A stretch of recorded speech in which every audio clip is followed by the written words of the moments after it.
유엔의 북한 인권 결의안 채택에 대해 북한 외무성이 입장을 내놨습니다. 북미 관계가 예민한 시기에 북한 인권까지 문제 삼는 건 엄중한 정치적 도발이라며 불에 기름을 붓는 격이라고 주장했습니다. 취재기자 연결합니다. 장하영 기자. 네, 통일외교안보부입니다. 네, 인권 문제만 나오면 좀 예민하게 반응을 하는데 외무성 대변인의 입장이 나온 거죠? 네, 북한 외무성 대변인이 조선중앙통신 기자의 질문에 답하는 형식으로 이 같은 입장을 내놨습니다. 북미 관계가 예민한 시기에 미국이 북한 인권까지 문제 삼고 악담을 한 건 붙는 불에 기름을 붓는 격이라고 반발했습니다. 특히 지난 19일 로버트 데스트로 미 국무부 차관보가 북한 인권 상황 개선을 위한 관여가 필요하다고 언급한 데 초점을 맞췄는데요.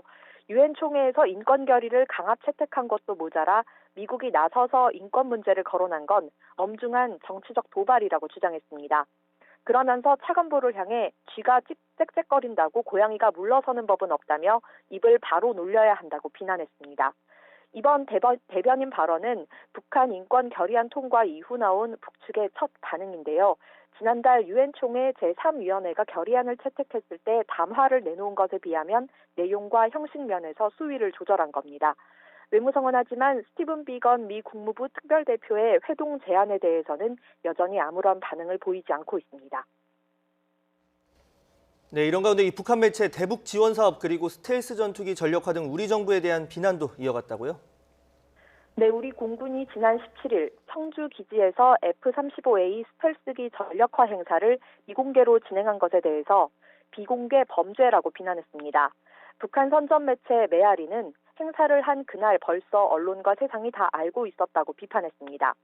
또 정말 북한을 자극하지 않으려 했다면 비공개 형식을 차릴 게 아니라 애초에 침략 전쟁 장비를 들여놓지 말았어야 했다고 강조했습니다. 그러면서 전력화 행사가 엄중한 군사적 도발이고 여기에 반드시 대가가 따르게 될 거라고 위협했습니다.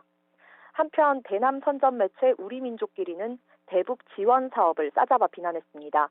북한 모자 의료 지원 사업과 북한 아동 및 장애인 지원 사업을 일일이 거론하며 핏떠운 소리라고 반응했습니다.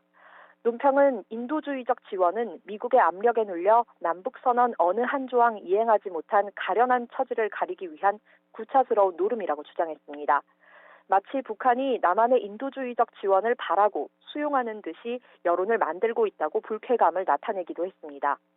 정부는 남북관계의 부침과는 관계없이 인도적 지원은 지속한다는 입장이지만 북한은 내년에도 대북 지원을 수용하지 않을 걸로 예상됩니다. 지금까지 통일외교안보부에서 전해드렸습니다.